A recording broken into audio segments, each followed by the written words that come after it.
প্রিয় দর্শক, রাজনীতিতে অনেক কথাই হয়। আমরা কথা শুনি, কথা বলি, কথার মালা তৈরি হয়। কোনোটা আনন্দের কথা, কোনোটা বিদ্বেষের কথা।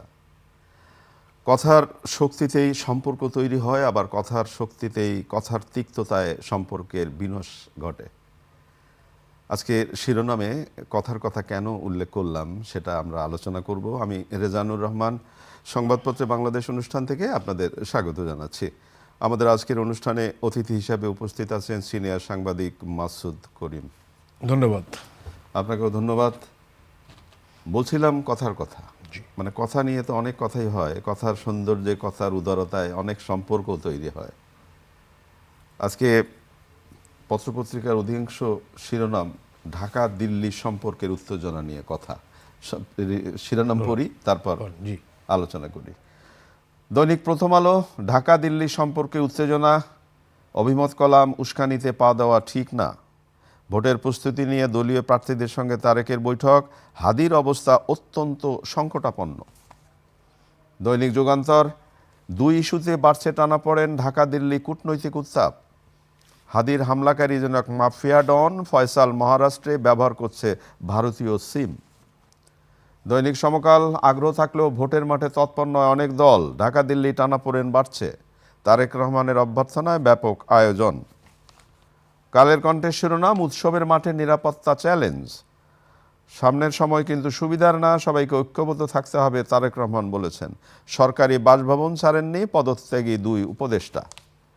দৈনিক ইত্তেফাক, বাংলাদেশের দূতকে ডেকে নিরাপত্তা নিয়ে উদ্বেগ দিল্লির। লন্ডনে বিদায়ী সমাবেশে তারেক রহমান বললেন, ষড়যন্ত্র থেমে নেই, নির্বাচনও খুব সহজ নয়, সবাই ঐক্যবদ্ধ থাকুন। বাংলাদেশ প্রতিদিনের শিরোনাম, বাংলাদেশ ভারত সম্পর্কে নতুন উত্তাপ, শতাধিক ব্যক্তিকে গুম করে হত্যা। মানব জমিনের শিরোনাম, দিল্লিতে দূতকে তলব করা প্রতিক্রিয়া ঢাকার, সচিবালয়ে আন্দোলনকারী 14 কর্মচারী বরখাস্ত। খবরের কাগজের শিরোনাম, ঢাকা দিল্লি সম্পর্কে টানাপোড়েন, বৈধ অস্ত্রে কমবে নিরাপত্তা সংখ্যা। আমার দেশ, দিল্লির নসিহত শুনতে রাজি নয় ঢাকা, উপজাতি মুসলমানদের জীবন সংগ্রাম। বাংলাবাজার পত্রিকা, ইনশাল্লাহ 25 ডিসেম্বর দেশে ফিরব, তারেক রহমান। দৈনিক করতোয়া, ভারতের নসিহত সম্পূর্ণ অগ্রহণযোগ্য, ইনশাল্লাহ 15 ডিসেম্বর দেশে ফিরব। কালবেলা শিরোনাম, তারেক রহমান ফেরার আগেই মাঠ গোছাতে চায় বিএনপি, মিশন বাস্তবায়নে ভাড়া করা হয় 5 অস্ত্র, ওসমান হাদিকে গুলি করে হত্যা চেষ্টা। ইনকেলাবের শিরোনাম, হঠাৎ কেন 7 সিস্টার্স ইস্যু, অভ্যর্থনায় চলছে ব্যাপক প্রস্তুতি, হাদির শরীর এখনও পুরোপুরি স্থিতিশীল হয়নি। মাসুদ করিম, আপনি শিরোনাম শুনলেন। হ্যাঁ, শুরুতেই যে কথার কথা বলছিলাম, যে কথায় সম্পর্ক তৈরি হয়, এখন ঢাকা দিল্লি সম্পর্কে উত্তেজনা, এবং এই সময়ে 7 সিস্টার্স প্রসঙ্গ নিয়ে হাসনাত আবদুল্লাহর বক্তব্য, প্রতিক্রিয়া তৈরি হয়েছে। এবং বাংলাদেশ বলেছে যে হাসনাত আবদুল্লাহ সরকারের যেহেতু কেউ নয়, তার বক্তব্য নিয়ে উদ্বেগের কোনো কারণ নেই। তো সব কিছু মিলিয়ে আপনার কাছে কি মনে হয় যে কি হচ্ছে? ধন্যবাদ। বাংলাদেশ এবং ভারত দুইটা প্রতিবেশী দেশ, যাদের মধ্যে প্রায় কমন অভিন্ন সীমান্ত আছে, 4000 কিলোমিটারের বেশি স্থল সীমান্ত, এবং তারপরে আছে সমুদ্র সীমান্ত।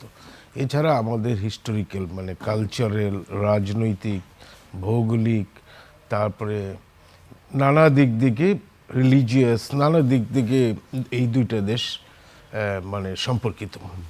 কিন্তু এই সম্পর্কের মধ্যে মাঝে মাঝে উত্তেজনা সৃষ্টি হয়, এবং আমি এখন পর্যন্ত মনে করতেছি এই যে ঢাকা এবং দিল্লির মধ্যে উত্তেজনা, এটাও এই ধরনেরই একটা সম্পর্কের ওঠানামার অংশ। এই মুহূর্তে একটা উত্তেজনাকর পরিস্থিতি বিরাজ করছে, এবং আপনি ঠিকই বলেছেন যে এটা একটা রেটরিক থেকে এসেছে, মানে কথামালা থেকে এসেছে। তো এখানে রিসেন্ট ইভেন্ট যে কয়টা ঘটেছে, মানে একটা তো স্থায়ী কিছু কিছু ব্যাপার আছে যেগুলি মানে অমীমাংসিত, বা যেগুলি নিয়ে হয়তো পরস্পরের মধ্যে বিরোধ আছে, আবার কিছু কিছু ইস্যু আছে পরস্পরের মধ্যে সহযোগিতাও আছে।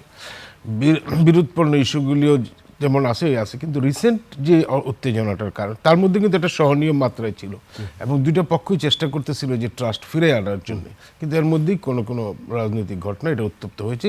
তার রিসেন্ট একটা ঘটনা হলো যে প্রথমেই বাংলাদেশ ভারতের যে রাষ্ট্র হাই কমিশনার ঢাকায় প্রণয় ভার্মা তাকে পররাষ্ট্র মন্ত্রণালয় তলব করেছে করেছিল। এবং সেখানে তারা যে বিরোধপূর্ণ মানে সেন্টেন্সড আসামি মানে মৃত্যুদণ্ডে দণ্ডিত শেখ হাসিনা এবং কামাল সাহেব, স্বরাষ্ট্রমন্ত্রী আসাদুজ্জামান কামাল এবং অন্য যারা যারা ওখানে পলাতক আছেন তাদেরকে ফেরত পাঠানোর জন্য উনি অনুরোধ করেছে পররাষ্ট্র মন্ত্রণালয়। এবং এটাও বলেছে যে সম্প্রতি ওসমান হাদির উপর যে হামলার ঘটনা ঘটেছে যে তার হামলাকারীরা যদি ভারতে পালিয়ে যাওয়ার সুযোগ পেয়ে থাকে তাহলে তাকেও ধরে ফেরত দেওয়ার জন্য। এবং ইমিডিয়েটলি আফটার এটার পরপরই ভারত এই সমস্ত ডিনাই করেছে যে এই ধরনের কিছু তারা বাংলাদেশের বিরুদ্ধে কাউকে তারা আশ্রয় প্রশ্রয় দেয় না, এই অভিযোগটা ঠিক না।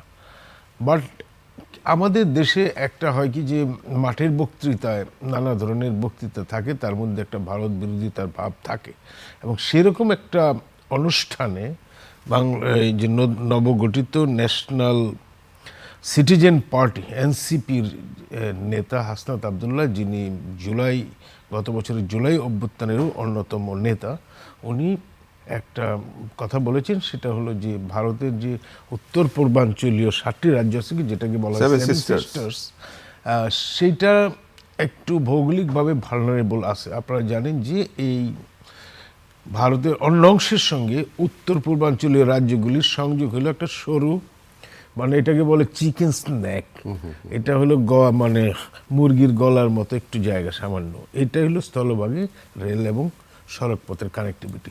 আর বাকিটা কিন্তু বিচ্ছিন্ন আছে চারদিক থেকে, অন্যান্য দেশও আছে, বাংলাদেশও আছে।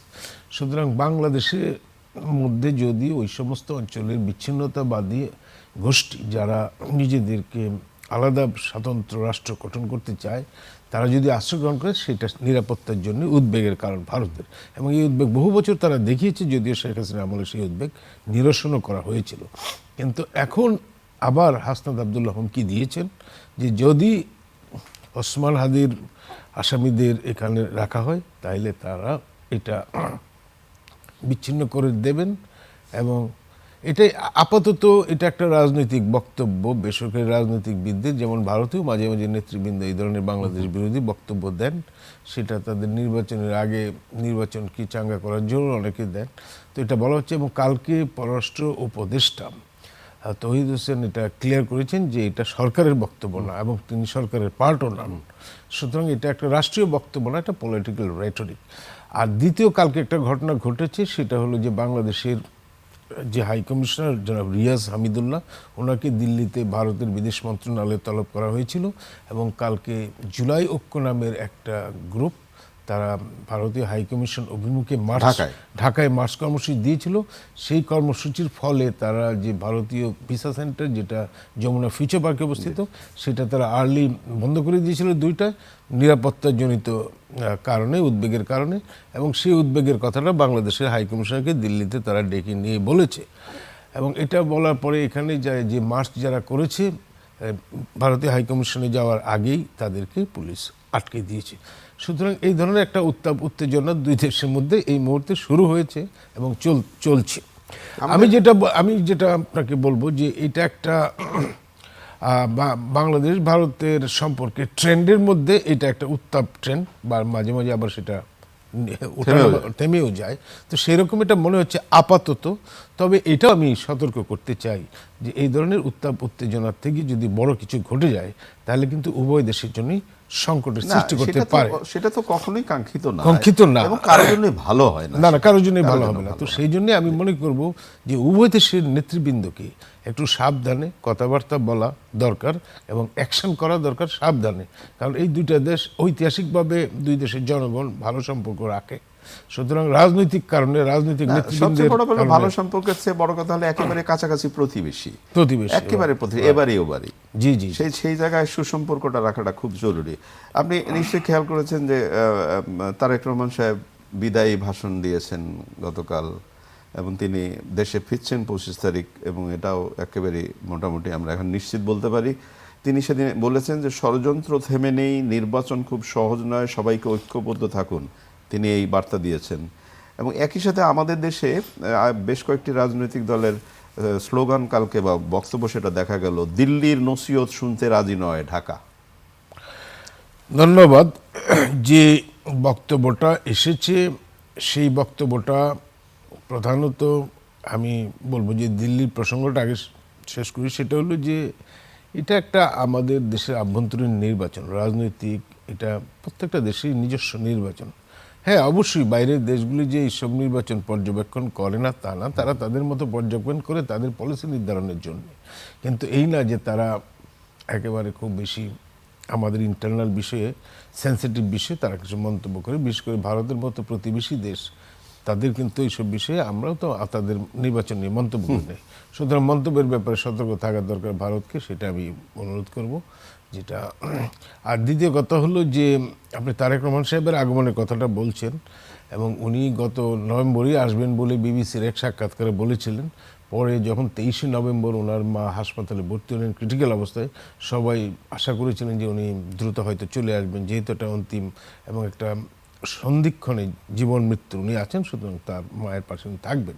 এবং ওনার আকাঙ্ক্ষার কথা উনি ফেসবুক পোস্টে বলেছেন, কিন্তু তিনি বলেছেন যে এমন কিছু কেন ব্যাপার আসতে আছে, পারেনি সেটা ক্লিয়ার করেছেন। তিনি বলেছেন যে এমন কিছু ঘটনা আছে, ব্যাপার আছে যেটা এককভাবে তার কাছে, তার উপরে নির্ভর করে না। এককভাবে তার হাতে নেই।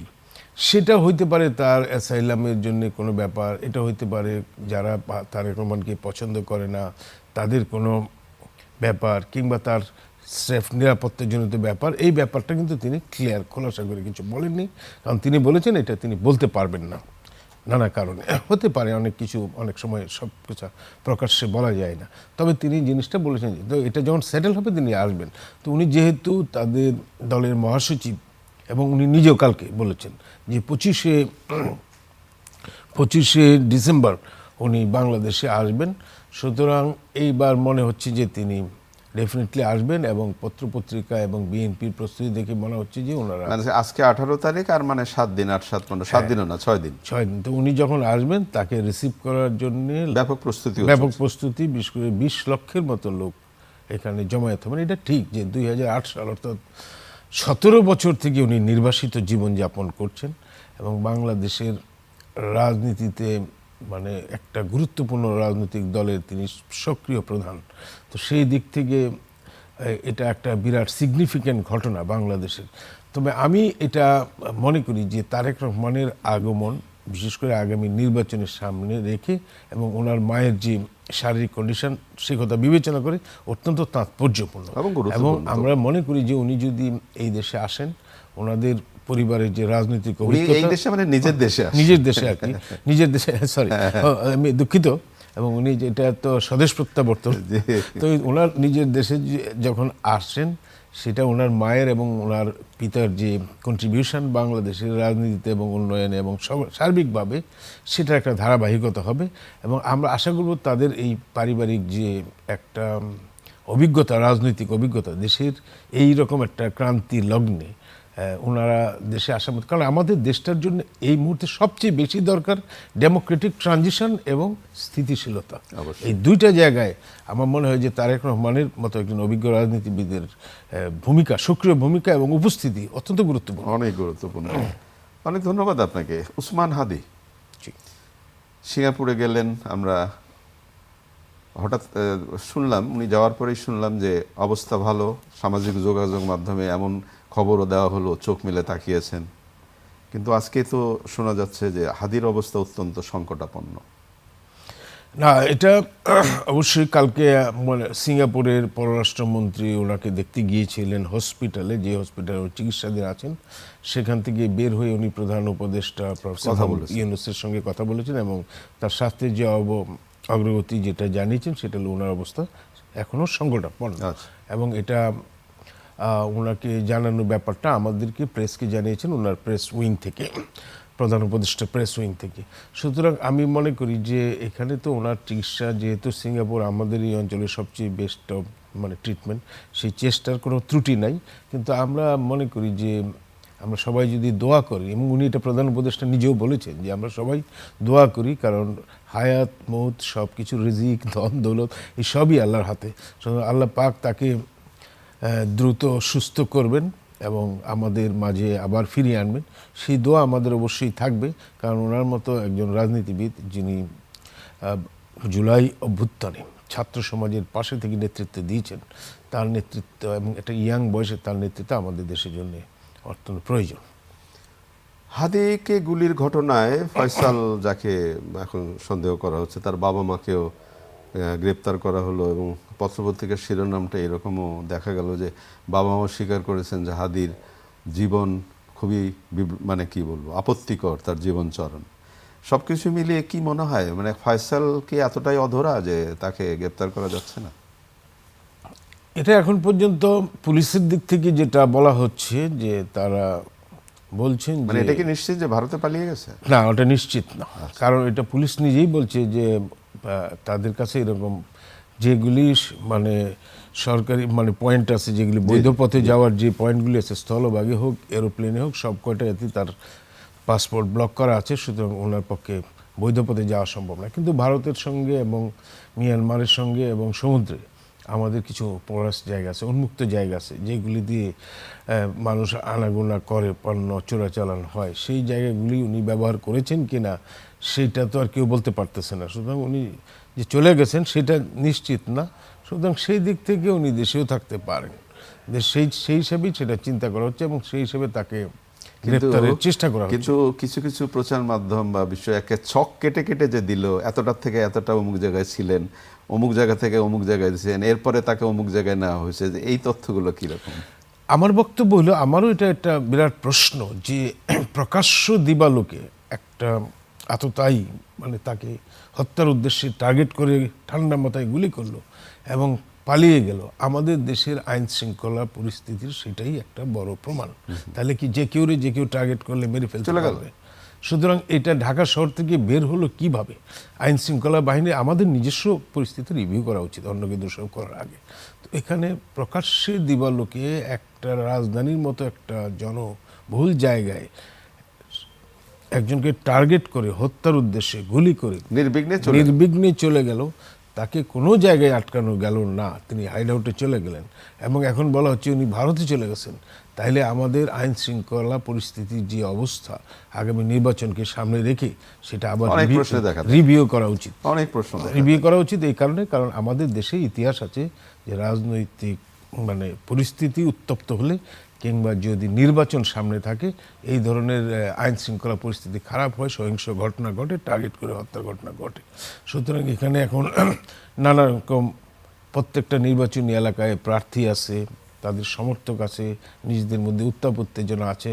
সুতরাং এই জিনিসগুলি তো এখন অস্ত্র উদ্ধার করে মানে টার্গেট মানে যারা তালিকাভুক্ত অপরাধী আছে তাদের টার্গেট করে গ্রেফতার করে অভিযান পরিচালনা করে, এগুলো তো করা হয় অন্যান্য নির্বাচনের আগে। তো এইবারও তো আমরা আশা করি সেটাই হবে। একেবারে শেষের দিকে মাসুদ করিম, একটা বিষয় নিয়ে আলোচনা করতে চাই, বিশেষ করে এমপিও ভুক্তি শিক্ষকদের। সেখানে নতুন নিয়ম হয়েছে, যে নতুন নিয়ম না, নিয়মটা হওয়াও উচিত বোধ করি, যে তারা শিক্ষকতার বাইরে অন্যান্য কোনো পেশায় আছেন, তাদের এমপিও ভুক্তি নিয়ে অনেক প্রশ্ন উঠেছে এবং এটা হয়তো বাতিলও হতে পারে। এবং স্পেসিফিকই যেটা বলা হয়েছে সরাসরি, যে প্রায় ৩,৫০০ শিক্ষক তারা বিভিন্নভাবে বিভিন্ন মিডিয়ার সাথে স্থানীয় সাংবাদিক হিসেবে জড়িত এবং তারা সাংবাদিকতা করেন, তার পাশাপাশি শিক্ষকতাও করেন। এখন প্রশ্ন উঠেছে যে শিক্ষকতা করলে অন্য কোনো পেশায় বা এই ধরনের কোনো পেশায় যাওয়া যাবে না বা করা যাবে না। তা এইটা তো সত্য যে এখন আপনি একই সাথে দুইটা চাকরি করবেন, মানে আপনি সাংবাদিকতাও করবেন, শিক্ষকতাও করবেন, আবার বলবেন যে আমি শিক্ষার মান উন্নয়ন করব। আমি আসলে বোঝার জন্য জিজ্ঞেস করছি। এটা হলো যে সরকারের নীতিমালাটা এই সংক্রান্ত কি আছে। সরকারের নীতিমালায় যদি বাধা না থাকে সেটার কথা আমি বলতে পারি না, আর সরকারের নীতিমালা সম্বন্ধে আমার ধারণাও নেই। কিন্তু আমি আমার সেন্সে আমি বলতে চাচ্ছি যে ওই শিক্ষক কি পরিমাণ পারিশ্রমিক পান সেটাও কিন্তু একটা গুরুত্বপূর্ণ। এমপিওভুক্ত শিক্ষকরা কী পরিমাণ তার সংসার চলার জন্য যথেষ্ট কিনা। তা আমি তো দেখেছি আমাদের এলাকায় অনেক এমপিও শিক্ষক কৃষিকাজ পর্যন্ত করেন, অন্যান্য কাজ করেন। সুতরাং তাদের কৃষিকাজে বাধা দিতে হবে। সুতরাং সব কিছু মিলে আমাদের মনে হয় যে সার্বিকভাবে এই জিনিসটা পর্যালোচনা করা যেতে পারে। অনেক অনেক অনেক ধন্যবাদ আপনাকে। প্রিয় দর্শক, আমরা যে বিষয়গুলো নিয়ে কথা বললাম আপনি নিশ্চয়ই শুনলেন। সম্পর্কের কথা উঠলো, কথার কথা উঠলো, কথার তিক্ততা, কথার শত্রুতা, কথার মিত্রতার কথা উঠলো। আসুন আমরা একটু ভাবি। ভালো থাকবেন। আগামীকাল নিশ্চয়ই এই সময় আবার কথা হবে। খোদা হাফেজ।